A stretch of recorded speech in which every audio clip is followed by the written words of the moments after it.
Hello and welcome back to the Transfer Flow. And on today's episode, we're reviewing the midweek Champions League games, including Chelsea's big victory over Barcelona and Man City's worrying loss to Bayer Leverkusen. But what are we learning from the league stage of the Champions League so far? Then we're looking at Liverpool's defence. Of course, they're still linked with Marc Guehi, but what are their alternatives at centre-back in January? That's all on today's episode of the Transfer Flow. So obviously we've got some Champions League games that we're reviewing today. We want to talk about Chelsea, Barca a little bit, City, Leverkusen, and the general lie of the land after the first few rounds of fixtures in the Champions League. We're also going to look at Liverpool centre-back prospects. We all obviously know about Liverpool's interest in Marc Guehi, but he isn't the only centre-back on the market. They've also got kind of two fit centre-backs and one of them is out of contract at the end of the season. So this is not a situation where one defender solves things for Liverpool. So you and I have both brought a defender to look at. So shall we start in the Champions League? In a way, these games are not that consequential. Okay, Barca are down to 15th now, I think, as a result of losing to Chelsea last night. But City lost and they're at 6th. And if everything goes against them today, they'll go down to 11th. It does feel like these games are perhaps... some of them feel like exhibition games at times. And certainly the Chelsea-Barca game, like as soon as the red card happened, it was like, okay, like that's the end of that, I guess. Yeah, that for me has been like the biggest revelation of the league phase is that like a red card completely kills my interest in these games. All of a sudden, I feel like I'm not getting any information on the teams. It feels like the team that has gotten the red card just like really doesn't care. They're trying not to overexpend too much energy in a way that will hurt them on the weekend because of how good the opposition is, it's sort of like, well, we're not going to be able to come back out of something like without something miraculous. And the 3 points here or even with getting 1 point, or putting the game in some kind of jeopardy doesn't really do much for us because we'll either like it only really does something for these teams if they're like on one of the bubbles, right? Like if we don't do something now, then we don't make the playoff round, or if we don't do something now, we don't get a bye. But like, I don't think at this stage through most of it until you get to the last maybe 2 game weeks, teams aren't really thinking like that. They haven't made those choices. They're in the midst of their league season. We're also coming back from an international break. So teams will have been spent a lot of time like training and talking about their next sort of run of games leading into Christmas and what they want to do, probably doing some goal setting and having something like that. They're probably like, we need to do the calculus here and kind of shift our focus. I think last year the totals were kind of high. So last year we ended up with 16 points to get top 8, and we ended up with 11 points to get top 24. Yeah, so and the projections were sort of saying 13, 14 should have been what we'd expected as the cutoff. Yeah, like 13 and 14, and then even like maybe 9 or 10 on the lower side. And so for a lot of these teams, if you're a big team and you've already got 2 wins, like I believe Barcelona already have 2 wins, and I think they have 7 points even, then for them, they're like, we just need to essentially win 1 more game. And if we win the rest of our games, then we probably still finish in the top group. So I think that's a little bit, that takes the jeopardy out of it a little bit. It's not to say that these games aren't still meaningful, because especially when it's even, or things are all square and a level playing field, I think the teams do take the game seriously and you see the top players. But when that gets taken out of it, that's a challenge. Like it was really cool to see the come from behind for Marseille. I think that's a team that you and I have done a lot of talking about how viable they sort of are as a top kind of contender. And it's a little bit of a tricky period for Newcastle, but I think all of us on the transfer flow are really keen on this Newcastle team in terms of how they set up in Europe. And yeah, that was a great result for Marseille. Yeah, I mean, I agree with you on a lot of this stuff. You know, it does just feel like this should really be an opportunity for some of these teams to figure different things out. You know, with Chelsea, just to dispense with Chelsea quickly, because I think Man City fit much more cleanly into that category, right? Of a team who thought, right, okay, we're going to use this as an opportunity to try some stuff. Chelsea, like, yeah, it's my notes kind of cut both ways for them. Like on the one hand, I'm like 3-0 is pretty flattering. and you had a man advantage, and against a team who were missing the guy who you and I agreed last week is probably the best midfielder in the world. On the other hand, their first half performance I thought was genuinely very good and shouldn't be dismissed because it ended up being kind of a walkover in the second. There was really only that one point where Barca were able to blow up Chelsea's possession deep, which led to that huge chance on 5 minutes, and actually the biggest chance of the game. But the rest of the time, I thought Chelsea were really able to kind of funnel possession towards their right, Barcelona's left, and keep it away from Yamal a bit. And I thought Cucurella as well, when he was called into action, actually had a really phenomenal game. Like, Yamal had 5 dribble attempts here, completed 2 dribbles. He's having 10 dribble attempts in Spain this season per 90 and completing 5. And Cucurella felt like he really kind of had him under control. And Chelsea building out with that back 3 and moving up Malo Gusto, moving Estevao inside. Like, it was interesting. It was some of the similar stuff to we talked about with Arsenal against Spurs at the weekend, where Chelsea's lack of a conventional centre forward in this game made it, I think, a little bit harder for the Barcelona defence to key on their man. Kills a guy like Araujo. I think that became like so clear because of the red card, and the first yellow is complaining on a play that probably should have been called as a foul. Like, to be fair, that doesn't mean you should get a yellow card, like, for complaining about it. That's still not very smart. But yeah, I think not having that was a really smart decision. This Chelsea team, we've said a lot, like, in terms of being well drilled, there's a lot to like. They're a team that other coaches look at and are really impressed with how structured they are in different phases of play and how they go about it. I mean, Estevao is a star in the making. Like, that goal is that's one that will be in, YouTube compilations for the rest of his life, because that was an incredible goal. I think they're saying he's 3 goals and 3 starts in the Champions League. The only younger player to do that was Kylian Mbappe. That's really impressive, especially moving from a different continent and being chucked right into this Chelsea team. That was really impressive. Cucurella is a player, like, I want to just highlight this because we had our discussion on the Patreon talking about transfers that you got wrong or that we saw differently. And I think it's important to keep in mind that, like, there's a time element to this, because I think people would have seen the Cucurella signing almost as a failure, kind of 1 year to 18 months out of that signing. Definitely. With how well Estupinian had done, the difference in prices, Chelsea's sort of challenges with different managers, like Potter coming to Chelsea and feeling like, well, if that guy can't get the most out of him, then what are we doing? And Cucurella is a player who is, like, continued to add to his game, like, year on year, from the time that he, like, left Barca, was playing at Getafe and playing in Spain. Like, he really continued to elevate his game over time. And I think we've seen that at Chelsea. Like, he can play in midfield now. He can defend in a 1v1 against top players. And it's really cool to see it, because I think he's a player that, like, people will love him because of the shithousery, or people will hate him because of the shithousery. Like, he's a polarizing guy like that. But I have to imagine he's a guy that you 100% love if he's on your team.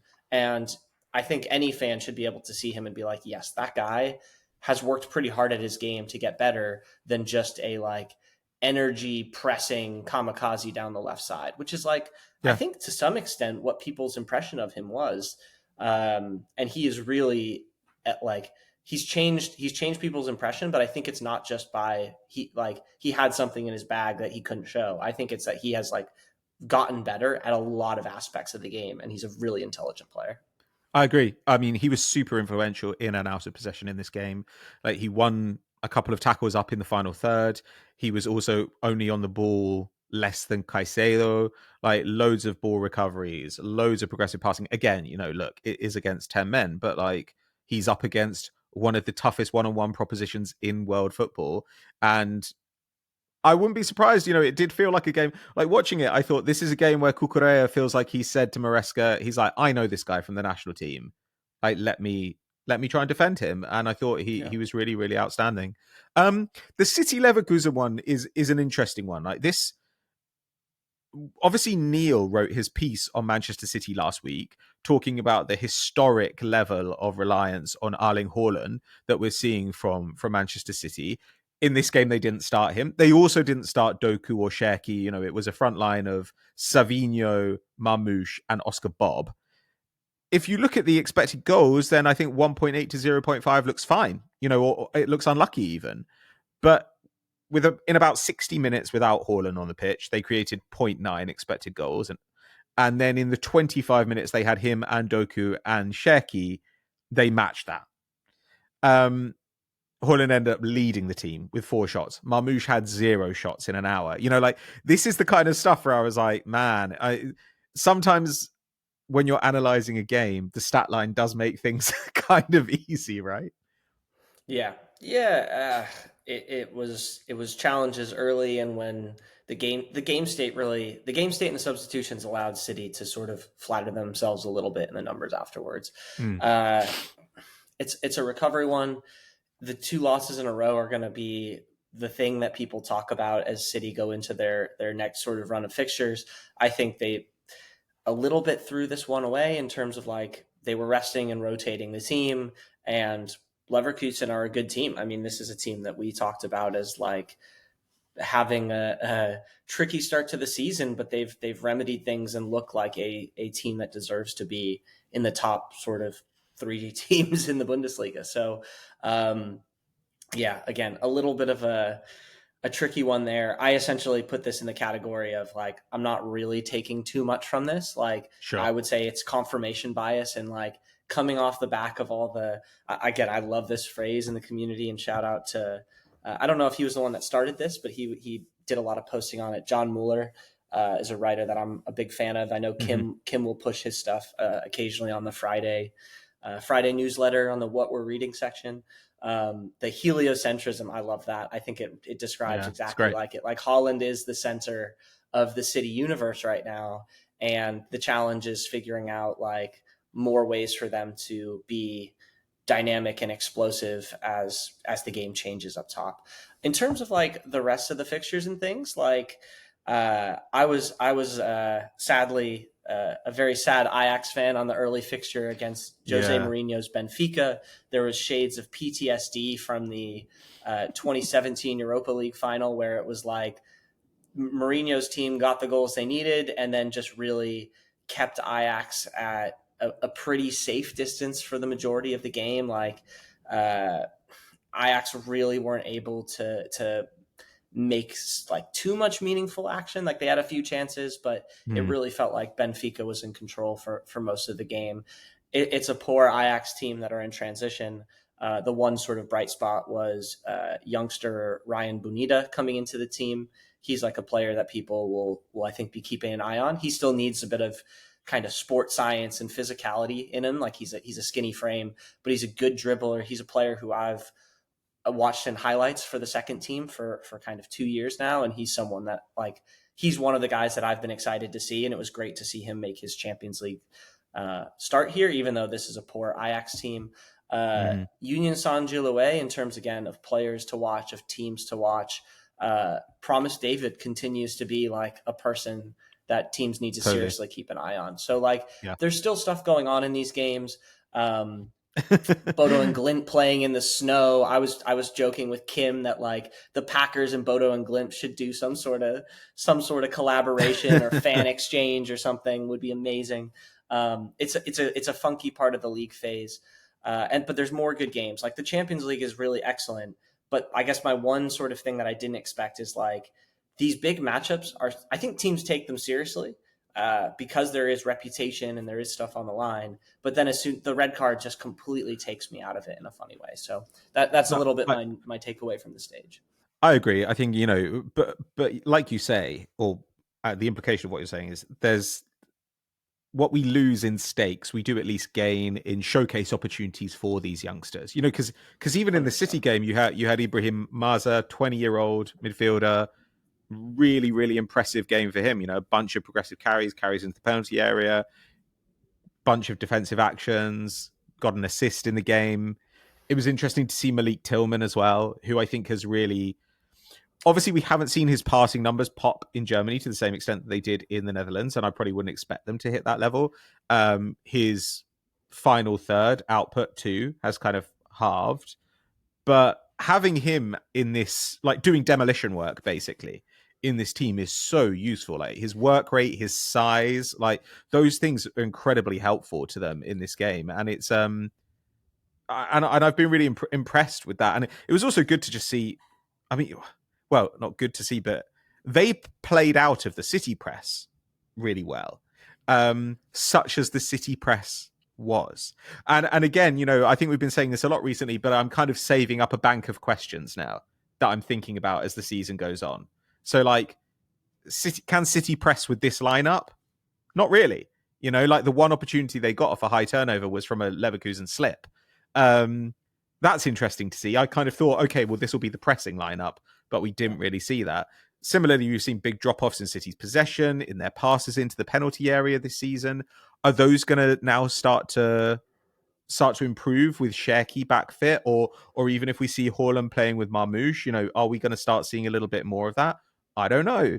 But they're down like 3 passes into the penalty area per 90 minutes. So these are the sorts of things where I'm like, I wonder what this means for teams' tactics. You see Savinho and Doku getting a lot of progressive carries, but you kind of wonder if teams will be happier to give City that free ball progression, kind of trusting that once they get in the final third, they might not currently have the killer passing to really make the difference.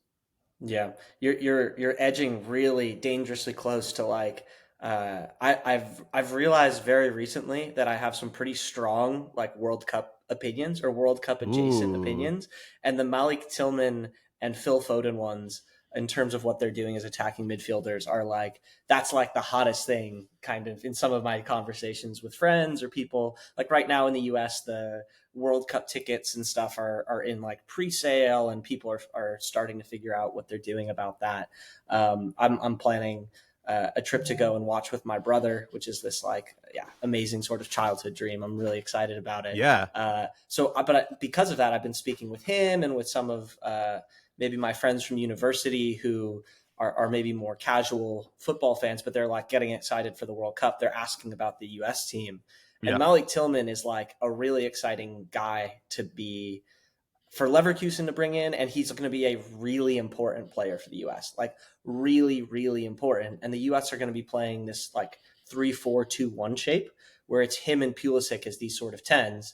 And Tillman is going to be really important in terms of winning the ball high for the US and giving Pulisic these more transition-based opportunities to attack and do what he's really been asked to do for AC Milan this year. It's going to be a really important role. And Tillman's getting good reps at that at a high level for Leverkusen right now. So that's something I'm really keen on. In terms of City and Phil Foden, I've got some real questions. Like in terms of him in the midfield, Neil was talking about what he can bring there. What we haven't seen from him and what we haven't seen as Bernardo Silva's been like deeper in the team is a midfielder for City that can really like turn the screw a little bit and take the risk in possession that Kevin De Bruyne used to take. Because Kevin De Bruyne was really the poster child when we talked about him versus Toni Kroos. Toni Kroos just metronome, safe, controls everything, doesn't really risk the ball in the same way and completes everything. Whereas Kevin De Bruyne is just like slinging balls into the danger area, trying all these risky passes. He's losing the ball all the time, but because he's got such elite quality, like he pulls it off 1 out of 5 and Erling Haaland has a goal, because that's who he's playing it to. So that's some of the stuff that I think City are dealing with here is an adjustment of like what risks they're going to be taking versus when they're in control mode, and they haven't totally recalibrated yet in that sort of way. Yeah. Mm-hmm. Well, I'm intrigued to see whether Cherki starts to show that. In this game, he had a ton of shots, and he had a couple of take-ons, but his passing output was not really there at all. So it'll be intriguing to see how empowered he is to play. It's kind of ridiculous to sign Cherki and then not let him be Cherki, but we don't yet know. It feels like he's going to need to earn the trust from Pep to play those high risk, high reward passes that Kevin De Bruyne was allowed to. Shall we move on from there then? Because, look, we've only got half the Champions League games to cover this week. I hope that our Arsenal Bayern game is good tonight. And hopefully they do take it seriously. I'm inclined to think they will. one thing we did want to talk about, though, is Liverpool and their defence. Right now, there are all sorts of things going on with Liverpool. You know, the press isn't working. The lineup is inconsistent from week to week. We don't really know like what Slot's kind of idea is of how he's going to fix it. But certainly personnel is a part of it. Like, they are thin at the back. Konaté has had a bad start to the season, and they're not able to take him out of the firing line. The left side rotates between Cherki, who is not a defensive fullback, and Robertson, who can't go 90 minutes twice a week. On the right side, we've obviously seen Bradley play, but Frimpong, after some early reps there, is no longer appearing at right back. And instead, we're seeing Dominic Szoboszlai appear there. Clearly, reinforcements are necessary. And we've only really heard about Marc Guehi. And I do understand that, you know, like, he's Premier League proven. He's obviously a player that they've been interested in a while, for a while. But Guehi will have other options. And like I said at the beginning, Konaté is out of contract at the end of the season. Still linked with Real Madrid, though these performances are maybe making that less likely. But Palace could play hardball on Guehi in January and not let him go. And more importantly, Liverpool's results lately have taken them from, okay, they're now unlikely to win the title, to, okay, it's like they're in competition with Chelsea probably for third and fourth, right? You don't have to slip that much more before you're in serious trouble here. So it might make sense to target a defender in January. And you and I have tried to bring one each this week. Have you gone for the left or right side? Like, that's something that's interesting me, because I was really debating, like, do I go for a left-footed centre-back? Do I go for a guy who can kind of play right back and right-sided centre-back? You know, because as we talked about in the summer, we were talking about Ben White types. We were talking about Yorel Hato, you know, these kinds of guys who can flex in between those positions. Yeah, so I think that's where I wanted to start, is just sort of by saying, like, the flex center back thing was a little bit about bringing in a guy that could cover multiple roles, knowing Yeah. that Konaté and Van Dijk would most likely be starting. A guy that could get starting minutes in the team as a left fullback playing in the system, could provide some additional cover as a bit more of a ball player, considering that the depth option right now is like Joe Gomez. Jarrell Quansah obviously left in the summer. So that's a little bit where I was at in the summer. They brought in two bombarding fullbacks in Frimpong and Cherki. And so it sort of was like, okay, well, that's not the plan here. I think also we've talked a lot about Marc Guehi. Part of the appeal of Marc Guehi is that he's a guy that can really play on either side there. Like, in the same way as Van Dijk, he's a right footer that's comfortable playing as your left center back. He's comfortable in a back four or a back three. Like, again, he's a player that came through at Chelsea. He's comfortable playing out of the back. There's a lot to like about that player. We'll see what progresses there. That one makes sense. But the challenge with Liverpool is, with Konaté coming up out of contract, Van Dijk, somehow continues to get older, actually, day on day. And also, I think, has now at this point like 18 months on his contract, right? So both of these are ones that are expiring. And I think part of my reasoning for pushing so hard last, like in the summer, for this sort of position was like, I think there is residual value in having a player play with Virgil van Dijk and have to compete with Van Dijk and Konaté at sort of, maybe this is not the peak of Van Dijk's powers, but while both players are starting international center backs for teams that are expected to be in the top 10 in the world, there is real value in getting a player in that sort of pressure environment, that pressure cooker where they have to be in training and be at such a good level if they want to try to earn their place. And that is going to be the crux of it for Liverpool. So I haven't really, in terms of additional players that I've looked at that side of it. Before we jump into it, I just also wanted to say Liverpool did bring in a center back. They did bring in Leono from Parma. I think this player is he's a teenager. He's also a player that looks to have the physical frame and components, and all the comms on the player in terms of his development sound really good. I don't think the player would have the technical and passing impact to come right into this Liverpool team, or to expect that he was going to come and play, let's say, rotation minutes with Konaté and Van Dijk this season. Like, the injury is an unfortunate setback, but I don't think that was the plan, even though the player does look to have some of the characteristics. So with all that being said, I didn't really look too much into sidedness. What I was looking for was a player that had clearly some speed and physical capability. Yeah. I'm a little bit hesitant to go fully all in on the size, although I do think that's important for a little bit for Liverpool because of set pieces and that side of it. I do think it's a little important, but I didn't want to like limit my search too much at this stage. So I sort of went with essentially a player that has some speed and physicality in that sort of realm, a player that is able to defend 1v1 and like cut out dangerous situations, and then a player that has some impact and passing ability, either as the player that's sort of breaking that first line and getting it into midfield, or as a player that's got a bit more of like, I don't want to say playmaking, but ability to play dangerous passes when the team is in the final third, attacking a low block. That was sort of the framework that I was looking at here. Yeah, I mean, when it comes to size and stuff, I'm always like, I don't think that much about it unless I have to think about it. You know, like if it's like it's a minimum cutoff. So it's like if your size is a problem, then Liverpool shouldn't sign you.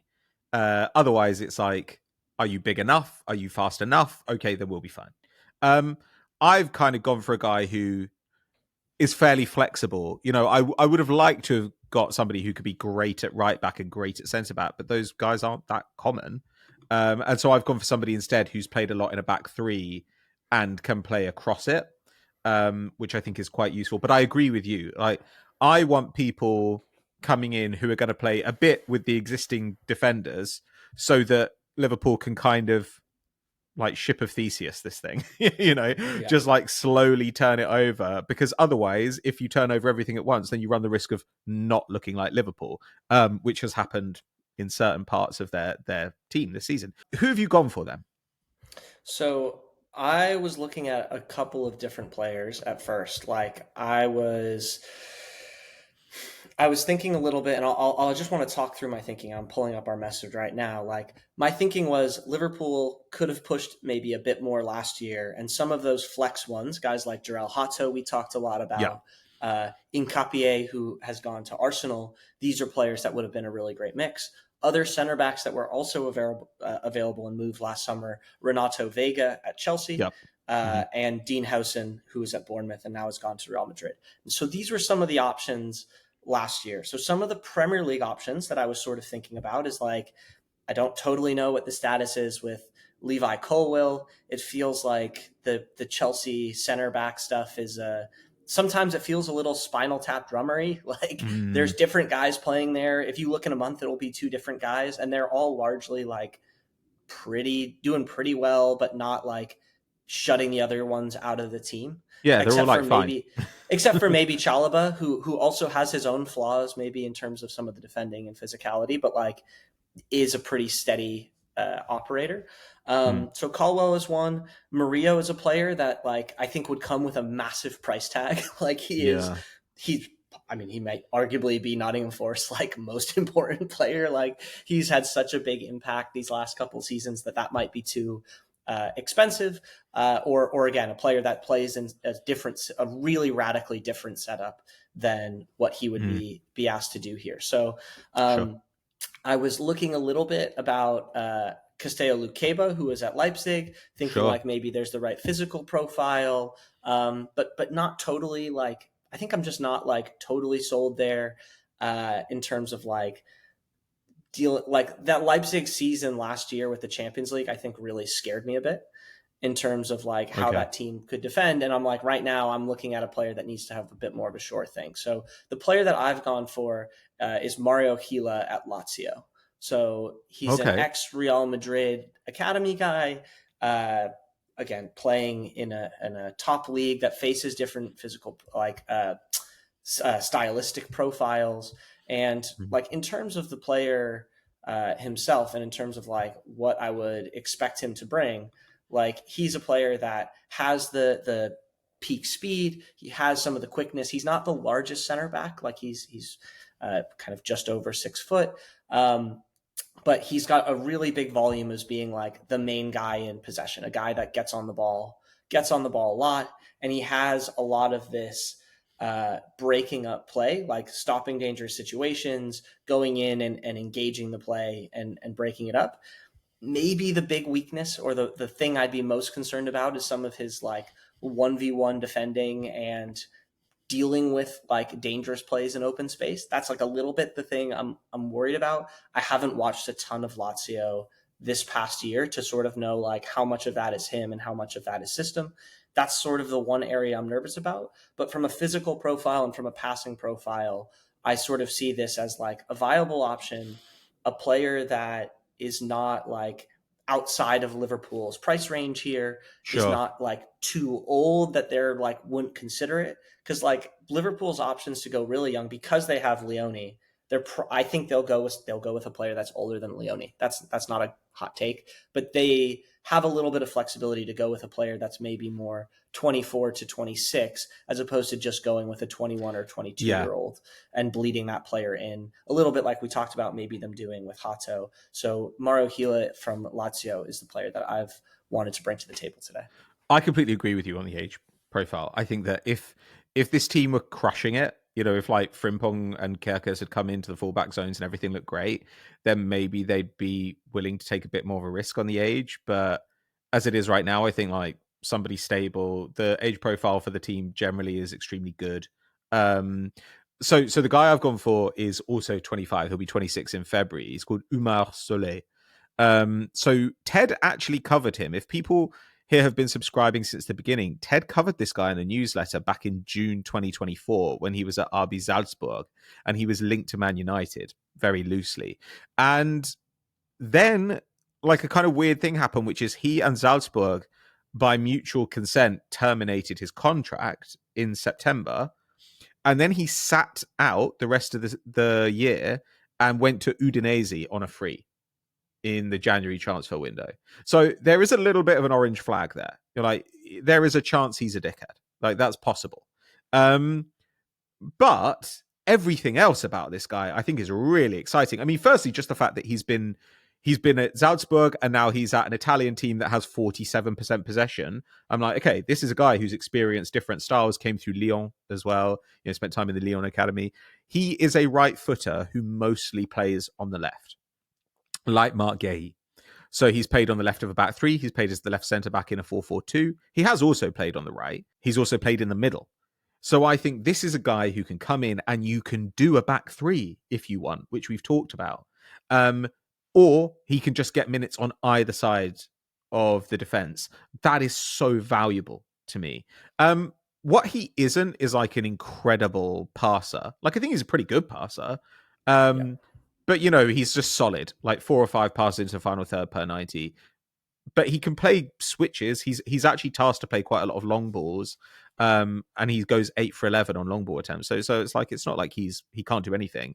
And also, I wouldn't put too much stock in this, but if you want to, but I think FBRef's closest comparison players, like, those don't give you an indication of quality. Or rather, they don't give you an indication of how good someone is, I should say, rather than quality.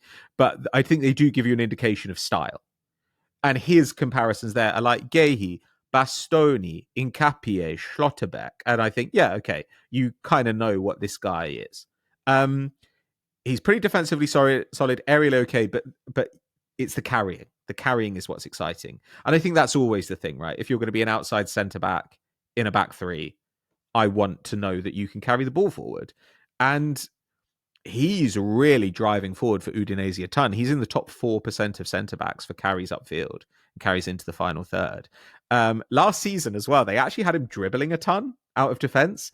He was completing 1.3 dribbles a game last season as a centre-back, like with an 81% dribble success rate. I was like, what's going on here? But anytime you see a centre-back like that, where a team is saying, okay, like, you have the ball and you can run with it, I think that's an indication of like a real faith in this guy's talent.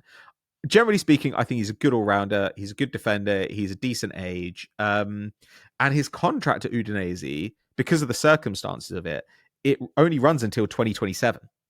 So actually, he'll only have a year and a half left on it in January. So I think that he wouldn't be too expensive. This, to me, seems like a really easy gamble for Liverpool to take. Yeah, just for same point. Mario Gila was the same. That was also in my kind of criteria, was a player expiring in Yeah. 2027. Um, so that also fits for Mario Gila. That's a really great one. I don't actually think I've ever looked at the similar players one. Similar Yeah, it's players fun. for Mario Gila: Lenny Yoro, Zabarni, Chouameni, Pierre Kalulu, Malik Chow, Manuel Akanji. Oh, So that's cool. um, Because I think, so because I don't know about you, but I looked at Kalulu as well. Like Kalulu Okay. seems, Yep. It he was a is that player I right thought back about. centre back guy. Yep. Um, So a little bit that's fun. a little bit the same in some of this. Yeah, I put the players up, and it was actually interesting to see, like, we both kind of were looking at a little bit the same kind of profile in terms of, like, Mm, what we were thinking here, and I think both these guys actually fit it. Soleil was not a guy that was really on my radar. Like, mm. I looked back after we talked about it, and I was like, oh wow, he's just like he's in a different part on some of these lists. Like, I sort of got my guys kind of, once I got to 4 or 5, I was like, okay, I'm only bringing one anyways, so Sure. let me Yeah, yeah. let me kind of curtail it. And I was like, if I had looked for, if we were trying to get to 10 guys, he would have been in that next group, basically, based on Mm, my kind of process and how I was looking for it. So I'd be keen. I'm still a little bit like, it feels a little bit to me like there's a bit more risk in this market, but Liverpool yeah. could still do a good job.